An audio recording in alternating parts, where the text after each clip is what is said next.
I'm here with Rebecca Caroe? Here at South by Southwest. She was on a wonderful panel yesterday called Selling Social Media to the Man. And I would have liked it to have been to the brand because it's not just men, but that's just me. But anyway, I will let you introduce yourself because you're going to do it better than I will anyway, so go ahead. Thank you so much. I do business development for agencies, particularly marketing agencies who need to find more clients. And one of the things about social media and why I was interested in being on the panel is the fact that more and more businesses think they ought to be using it, but they're not quite sure how to justify it. And of course it's often a bright young thing who's picked up on it and is trying to lobby their boss to agree to put it into their regular marketing mix. So one of the things that I thought was quite important about the panel was that at the end of the day, if you can't make a financial justification for it, you will never get anyone to accept that. And that is a very, very important first point. The second thing is there are some very good financial things that can come as fringe benefits, and because I'm a direct marketer by training, I like the fact that it's a very good way of recruiting new prospects onto your database.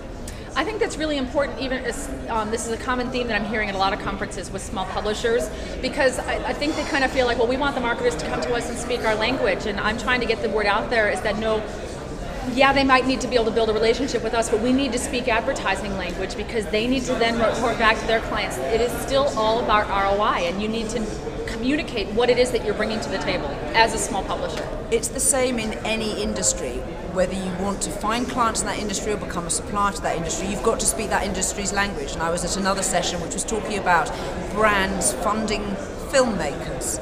And advertiser-funded content has been around for a while, and in that, one of the key points that was made by this lady called Jess, who's a British filmmaker, was you have got to speak the language of advertising agencies because they are the third-party mediators who handle brands, and if you want brand funding, the chances are you'll have to go to these people and get them to understand what you want, and if you don't speak their language, you've got a harder job.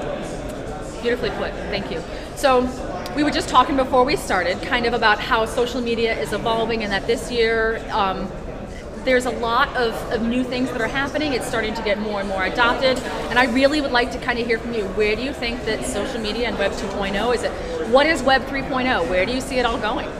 I'm not sure I believe in Web 3.0, but as far as what's happening at the moment is I see these as tools that you add to your marketing mix. I have a very straightforward 8-step methodology of how to do business development, and the tools that we're talking about and seeing here, some of which are very leading edge and some of which are very well established, are just tools, and you have to look at every situation and say, is this tool appropriate? Does it fit my client's needs? Does it fit their budget?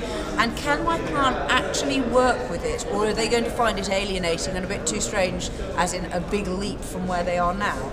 And actually, I think, Wendy, that most of these things only become real when they are part of the normal real world. And as you say, more companies are adopting them, but the fact is they work best when they're integrated, because not all of your customers are online. I mean, in Britain, there is still a large number of uninterneted homes, and that will continue. Although public libraries are a great place to get online, you know, getting the internet on your cell phone, on your mobile phone, is actually, for me, where perhaps, if you are going to call it Web 3, that I think is where it's going to go next.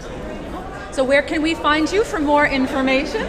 My website is called creativeagencysecrets.com, and I write about business development on that site. Everyone very, very welcome. I also have a Twitter ID, which is my name, Rebecca Caroe. Great. Thanks, Rebecca. Thank you.